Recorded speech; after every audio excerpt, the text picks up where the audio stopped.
Hola, vous suivez le tarot de Malou et d'Orion. Dans cette vidéo, nous allons voir votre horoscope du mois de janvier 2021. Je tiens à préciser que c'est un horoscope général et que je vais faire plus tard, donc c'est sûrement en ligne quand vous le voyez, mais avec quelques jours de décalage, je ferai un horoscope sentimental dans lequel on verra les situations pour les célibataires, pour les couples et pour les triangulaires.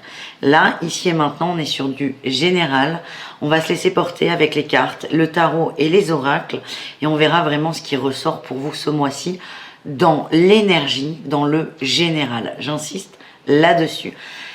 Et vous pourrez ensuite aller voir l'amour. Et les deux tirages sont très complémentaires. Voilà les amis. Avant de continuer, je voulais aussi vous dire que ce sont des tirages, bien que par signe, généraux. Ça ne peut pas tout le temps résonner à 100% et c'est ok. Je vous invite vraiment à faire preuve de recul. Prenez ça comme un jeu, un amusement, du bon temps. Prenez ce qui vous convient, ce qui résonne, ce qui vous fait du bien et surtout ce qui vous est utile. Ok ? Le but, c'est d'être bien, d'avoir des axes de réflexion, peut-être des lignes à suivre, mais ne prenez pas tout au pied de la lettre sous prétexte qu'on voit votre signe. Prenez vraiment ce qui vous est utile. Si cependant vous voulez un tirage perso, une guidance perso, je vous invite à aller sous cette vidéo et vous avez accès à mon site internet. Voilà. Pour ceux qui ne l'ont pas fait, évidemment, je vous invite à vous abonner, à aimer cette vidéo si elle vous plaît et à la partager. Allez, à tout de suite avec votre signe. Vierge, bonjour, c'est à vous. Nous allons regarder vos énergies pour ce mois de janvier 2021. Énergie générale. Nous avons le dragon d'air. Il vous aide à vous élever au-dessus des choses terrestres. Et bien sûr, j'ai eu un dragon vert, c'est plutôt de l'ancrage. Le dragon vert, il s'appelle d'ailleurs. Il vous aide à vous harmoniser avec les secrets de la nature. Et là, on a une clé. On a une clé au niveau de l'ancrage. En gros, là, ce que j'ai, mon ressenti, c'est qu'il y a des choses qui vous turlupinent dans la matière, des petits détails. Et on a deux choses, c'est élevez-vous par rapport à ça et à la fois ancrez-vous par rapport à ça. On vous demande de vous focus vraiment sur ces choses qui vous enquiquinent, parce qu'il n'y a pas d'autres, enfin s'il y a des gros mots, mais on va essayer de se calmer Malou, sur des choses qui vous dérangent. Et vraiment la clé principale, c'est assez rigolo, on vous demande de vous élever mais à la fois de vous ancrer. Ça peut paraître paradoxal mais en fait pas du tout. Et vous, votre solution, c'est l'ancrage.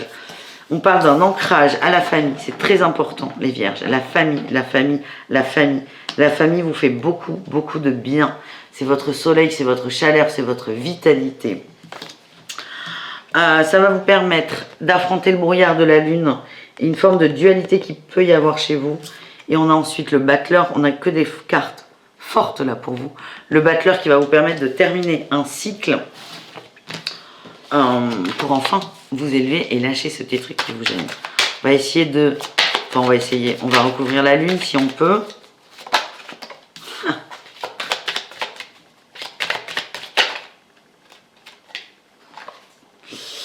Ok, alors c'est intéressant.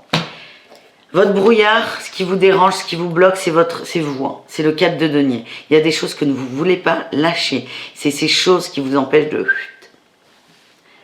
C'est exactement... C'est l'avarice, cette carte. Il y a un truc, je l'ai, je ne sais pas si c'est bon pour moi, mais en tout cas, je l'ai, je le garde, je possède. Il y a vraiment quelque chose que vous ne voulez pas laisser derrière vous. Qu'est-ce que c'est? Et c'est très intéressant. On me parle d'un besoin d'équilibre, d'un jugement et de l'ermite. C'est comme si certains d'entre vous avaient décidé unilatéralement de se mettre en retrait de la famille. Je vous rappelle qu'on a la famille qui sort, en retrait, en solo, en ermitage, pour absolument retrouver une forme d'équilibre.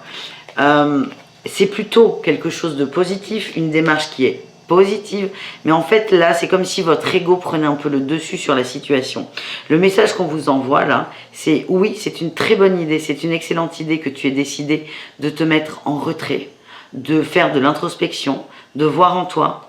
Cependant, ne te sers pas de ça pour te couper des autres. Ne nourris pas ton ego avec ceci. Et en fait, là, ce qu'on vous conseille, C'est ok, la démarche, elle est excellente. Le but est de s'élever. Mais l'ancrage, c'est la famille. Et ça, et pas du tout le fait de se couper du monde. Donc voilà les amis. Alors, avec le tarot, qu'est-ce qu'on a pour vous les vierges?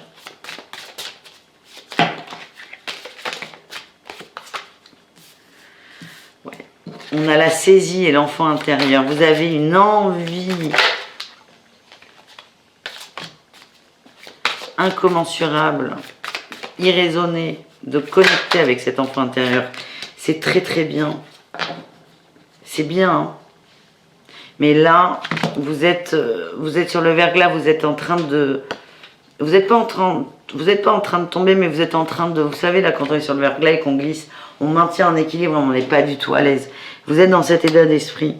Vous avez vraiment la volonté forte, c'est le feu, hein, d'aller dans ce voyage de cœur, d'aller dans cet enfant intérieur. Le paradoxe, et on vous dit que c'est très très bien, le paradoxe, c'est que vous coupez des choses. Vous coupez des choses.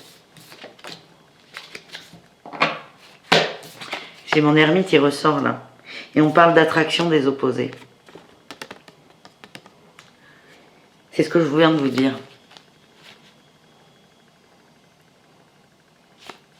La quête initiale là, du vagabond, de l'ermite, elle était très bonne, mais votre façon de faire n'est peut-être pas forcément juste, ni pour vous, ni pour votre entourage.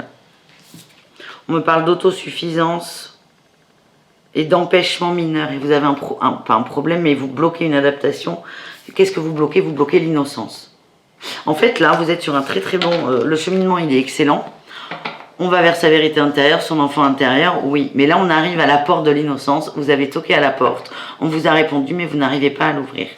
Parce que c'est comme si vous aviez coupé un lien. Il ressort, hein, cet enfant. Hein, un lien dans la réalité. Et ce lien, il est avec votre famille. Donc là, le message, les vierges... Oh là là, mais oui, c'est ça, putain. Ça ressort. Le message, il est très clair. Je vais vous montrer ce que je viens d'avoir là en vous parlant. La vérité intérieure, la famille, le retour et la suite. La suite, on parle de gens autour de vous, de relationnels. Les vierges, le message, il est simple. Et je vais vous le dire pour la 30e fois. Je pense que vous l'avez saisi. C'est l'idée de faire le vide, d'aller dedans. C'est une très bonne idée. Mais là, pour encore plus aller dedans, on vous demande, il vous est conseillé de renouer avec cette famille au sens propre et au sens large du terme, de renouer avec cette famille parce que c'est peut-être, c'est une des clés que vous ne voyez pas pour vous élever et pour évoluer. Voilà mes amis les scorpions, oui. Vous allez vers l'abondance, on vous demande d'avoir de la compassion, vous retrouvez une forme d'équilibre dans votre voyage, qui est là, cette découverte de l'enfant intérieur. Et avec la maturité, c'est essayer de voir, vous êtes prêt à vous remettre en question sur cette notion de famille là, que vous avez laissée de côté. Ok les amis? J'espère que ça vous convient, c'est très précis, mais ça va. On se redonne rendez-vous très très vite pour l'horoscope de l'amour. Et en attendant, prenez soin de vous. Bisous, bisous.